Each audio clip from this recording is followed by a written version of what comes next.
سر مسئلہ تب حل ہوگا جب آپ آئیں گے، الیکشن لڑیں گے اور اقتدار میں پہنچ جائیں گے، مسئلہ تب حل الیکشن سے ہوگا۔ اگر کامیابی ملتی اور انقلاب آتا، جماعت اسلامی 70 انقلاب لا چکی ہوتی ابھی تک، چونکہ اس سے بہتر نہیں، ان کو جماعت اقتدار نہیں ملا نا۔ نہیں ملے گا بھی نہیں کبھی۔ جمہوریت کے راستے سے، انتخابات کے راستے سے نظام نہیں بدلے گا، اس سے یہ نظام اور زیادہ آگے بڑھے گا۔ آپ کو آنا پڑے گا، نظام کی تبدیلی کی سارے باتیں کرتے ہیں لیکن نظام کی تبدیلی کے جو راستے ہیں اس طرف نہیں آتے، یعنی اسی غلط کام کو ریپیٹ کرنے سے سمجھتے ہیں نظام بدل جائے گا۔ اس کو ریپیٹیشن سے کیسے، یعنی جو دوائی خراب کر رہی ہے وہی بار بار کھاتے رہو، ٹھیک ہو جاؤ گے آپ۔ کوئی دوسری دوائی اگر تجویز کر دیں آپ نے جماعت اسلامی کا نام لیا، مطلب وہ الیکشن نہ لڑے تو وہ اس کے پاس ملٹیپل 1-2 اور آپشنز کیا ہو سکتی ہیں آپ کے خیال؟ وہ آ سکتے ہیں، وہ امام خمینی کا راستہ اپنائیں، تجربہ شدہ راستہ موجود ہے۔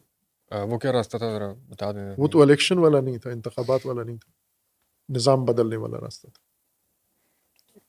انقلاب کا راستہ۔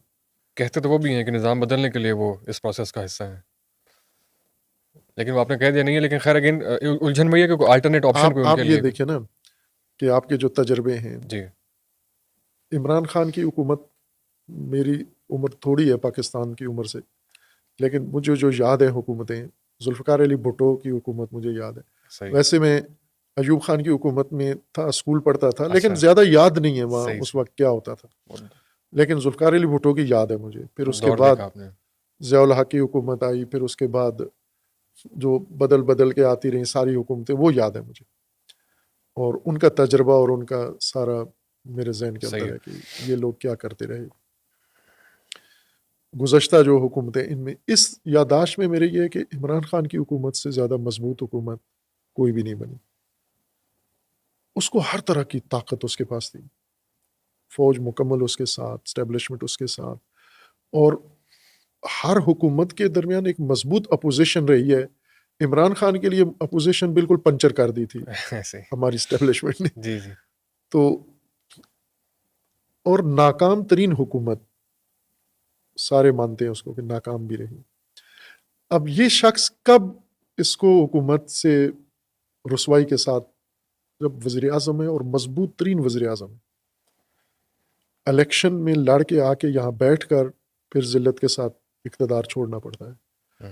اس سے پہلے نواز شریف کی مثال ہے، نواز شریف وزیر اعظم تھے، مضبوط تیسرے دفعہ کے وزیر اعظم اور تجربہ کار، اور سارے کہاں سے گرے، وزارت عظمیٰ سے گرے اور جیل چلے گئے اور ملک سے باہر نکال دیے گئے۔